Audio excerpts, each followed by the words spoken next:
नमस्कार दोस्तों, कैसे हैं आप सब। आप सभी को राधे राधे।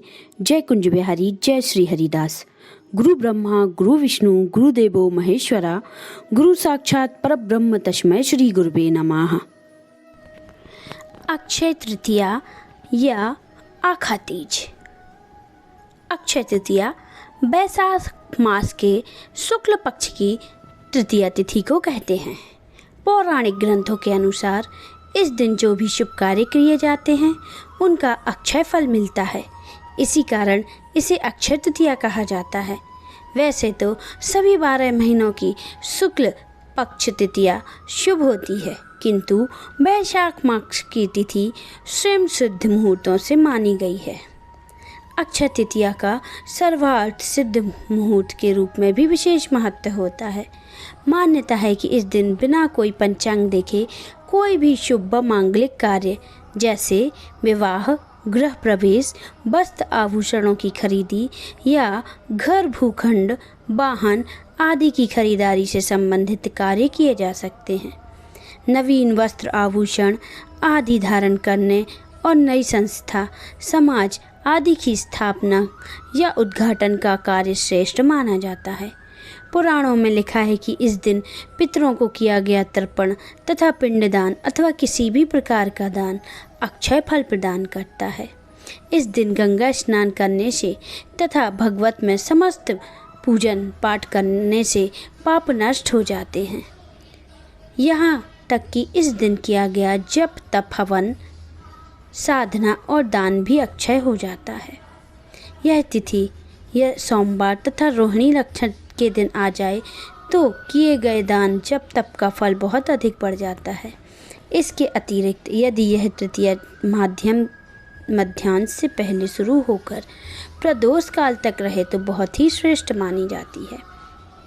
यह भी माना जाता है कि आज के दिन मनुष्य अपने या स्वजनों द्वारा किए जाने वाले अपराधों की सच्चे मन से ईश्वर से क्षमा प्रार्थना करे तो भगवान उसके अपराधों को क्षमा कर देते हैं और उसे सद्गुण प्रदान करते हैं। अतः आज के दिन अपने दुर्गुणों को भगवान के चरणों में सदा के लिए समर्पित कर उनसे सद्गुणों का वरदान मांगने की परंपरा भी है। अक्षय तृतीया के दिन ब्रह्म मुहूर्त में उठकर समुद्र या गंगा स्नान करने के बाद भगवान विष्णु की शांत चित्त होकर विधि विधान से पूजा करने का प्रावधान है। नैवेद्य में जौ या गेहूं का सत्तू, ककड़ी और चने की दाल अर्पित किया जाता है। तत्पश्चात फल फूल, बर्तन तथा वस्त्र आदि दान करने के ब्राह्मणों को दक्षिणा दी जाती है। ब्राह्मणों को भोजन कराना कल्याणकारी समझा जाता है। मान्यता है कि इस दिन सत्तू अवश्य खाना चाहिए तथा नए वस्त्र और आभूषण पहनने चाहिए। गौ भूमि, स्वर्ण पात्र इत्यादि का दान भी इस दिन किया जाता है। यह तिथि वसंत ऋतु के अंत और ग्रीष्म ऋतु का प्रारंभ का दिन भी होता है। इसलिए अक्षय तृतीया के दिन जल से भरे घड़े, कुल्हड़, सकोरे, पंखे, खड़ाऊ, छाता, चावल, नमक, घी, खरबूजा, ककड़ी, चीनी, शाग, इमली, सत्तू आदि गर्मी में लाभकारी वस्तुओं का दान पुण्यकारी माना गया है। इस दान के पीछे यह लोक विश्वास भी है कि इस दिन जिन जिन वस्तुओं का दान किया जाए वे समस्त वस्तुएं स्वर्ग या अगले जन्म में प्राप्त होती हैं। इस दिन लक्ष्मी नारायण की पूजा सफ़ेद कमल अथवा सफ़ेद गुलाब या पीले गुलाब से करना चाहिए। सर्वत्र शुक्ल पुष्पाणि सत्यस्थांधनि सदाचने, दाल काले च शर्वृतम मंत्रमेत मुदिरीत्येत। अर्थात सभी महीनों में तृतीया में सफ़ेद पुष्प से किया गया पूजन प्रशंसनीय माना गया है। ऐसा भी मानना है कि अक्षय तृतीया पर अपने अच्छे आचरण और सद्गुणों से दूसरों का आशीर्वाद लेना अक्षय रहता है। भगवान विष्णु और माता लक्ष्मी की पूजा विशेष फलदायी मानी गई है। इस दिन किया गया आचरण और सत्कर्म अक्षय रहता है। भविष्य पुराण के अनुसार इस तिथि की युगादि तिथियों में गणना होती है। सतयुग और त्रेता का प्रारंभ इसी दिन से हुआ है। भगवान विष्णु ने नर नारायण, हयग्रीव और परशुराम जी का अवतरण भी इसी दिन हुआ था। यह दिन पृथ्वी के रक्षक श्री विष्णु जी को समर्पित है। हिंदू धर्म की मान्यता के अनुसार विष्णु जी ने श्री परशुराम जी के रूप में धरती पर अवतरण लिया था। इस दिन परशुराम जी के रूप में विष्णु जी 6वीं बार धरती पर अवतरित हुए थे और इसलिए यह दिन परशुराम जी के जन्म दिवस के रूप में भी मनाया जाता है। धार्मिक मान्यताओं के अनुसार विष्णु जी त्रेता एवं द्वापर तक पृथ्वी पर चिरजीवी अमर रहे। परशुराम सप्त ऋषियों में से एक ऋषि जगदीता तथा रेणुका के पुत्र थे। यह ब्राह्मण कुल में जन्मे और इसलिए अक्षय तृतीया तथा परशुराम जयंती को सभी हिंदू बड़े धूमधाम से मनाते हैं। इनकी मान्यता के अनुसार त्रेता युग के शुरू होने पर धरती पर सबसे पावन माने जाने वाली गंगा नदी इसी दिन स्वर्ग से धरती पर आई। गंगा नदी को भागीरथी धरती पर लाए थे। इस पवित्र नदी ने धरती पर आने से इस दिन की पवित्रता और बढ़ जाती है और इसलिए यह दिन हिंदुओं के पावन पर्व में शामिल है। इस दिन पवित्र गंगा नदी में डुबकी लगाने से मनुष्य के समस्त पाप नष्ट हो जाते हैं। यह दिन रसोई एवं पाक भोजन की देवी माँ अन्नपूर्णा का जन्म दिवस भी माना जाता है। अक्षय तृतीया के दिन माँ अन्नपूर्णा का भी पूजन किया जाता है और माँ से भंडारे भरपूर रखने का वरदान भी मांगा जाता है। अन्नपूर्णा के पूजन में रसोई तथा भोजन में स्वाद बढ़ जाता है। दक्षिण प्रांत में इस दिन की अलग ही मान्यता है। इसके अनुसार इस दिन कुबेर भगवान के दरबार का खजांची ने शिवपुरम नामक जगह पर शिव की आराधना कर उन्हें प्रसन्न किया था। कुबेर की तपस्या से प्रसन्न होकर शिव जी ने कुबेर से वर मांगने को कहा। कुबेर ने अपना धन एवं संपत्ति लक्ष्मी जी से पुनः प्राप्त करने का वरदान मांगा। तभी शंकर जी ने कुबेर को लक्ष्मी जी का पूजन करने की सलाह दी। इसलिए तब से लेकर आज तक अक्षय तृतीया पर लक्ष्मी जी का पूजन किया जाता है। लक्ष्मी जी भगवान विष्णु की पत्नी हैं, इसलिए लक्ष्मी जी के पूजन के पहले भगवान विष्णु की भी पूजा की जाती है। दक्षिण में इस दिन लक्ष्मी यंत्र की पूजा की जाती है, जिसे विष्णु लक्ष्मी जी के साथ साथ कुबेर का भी चित्र रखा जाता है। अक्षय तृतीया के दिन महर्षि वेदव्यास ने महाभारत लिखना आरंभ की थी।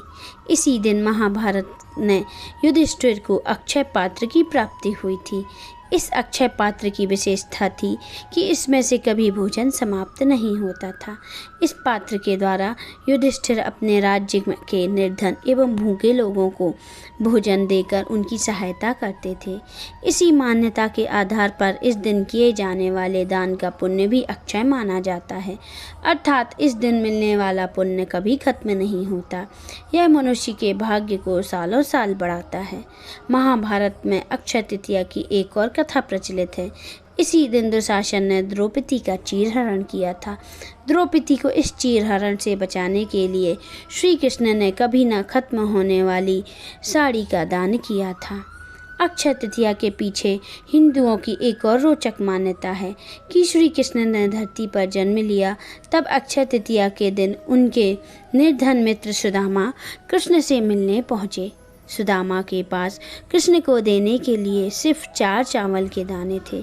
वहीं सुदामा ने कृष्ण के चरणों में अर्पित कर दिए थे, परंतु अपने मित्र एवं सबके हृदय की जाने वाली अंतर्यामी भगवान सब कुछ समझ गए और उन्होंने सुदामा की निर्धनता को दूर करते हुए उनकी झोपड़ी को महल में परिवर्तित कर दिया और उसे सब सुविधाओं से संपन्न कर दिया।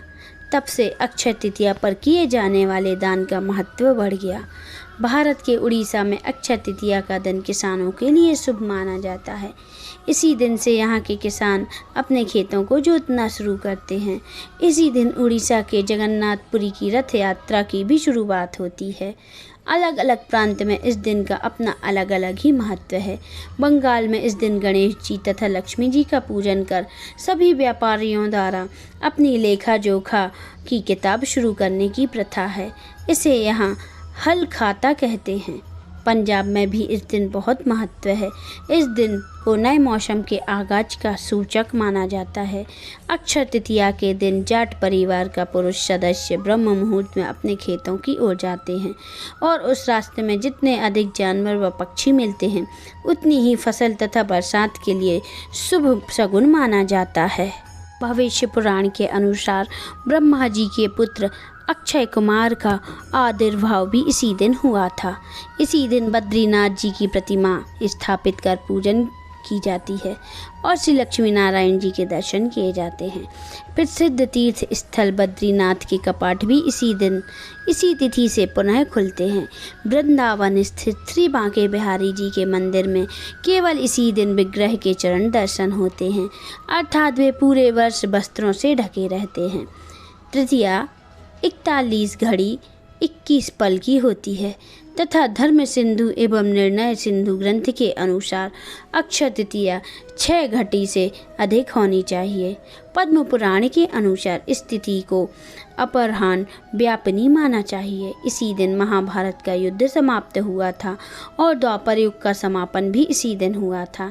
ऐसी मान्यता है कि इस दिन से ही प्रारंभ किए गए कार्य अथवा कुछ दिन को किए गए दान का भी कभी भी क्षय नहीं होता। तो ऐसा है इस अक्षय तृतीया का महत्व। आप सभी को राधे राधे। बोलिए श्री हरि विष्णु की जय। तो बताइए दोस्तों, कैसी लगी आज की हमारी ये कथा आपको हमारी कथाएं पसंद तो आ रही है ना? तो जल्दी से हमारे चैनल को सब्सक्राइब कर लें अगर आपने सब्सक्राइब नहीं किया है, और बेल आइकन को प्रेस करें जिससे हमारे आने वाले वीडियो आपको जल्दी जल्दी मिलते जाएं।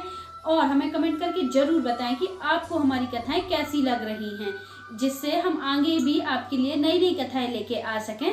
नमस्कार।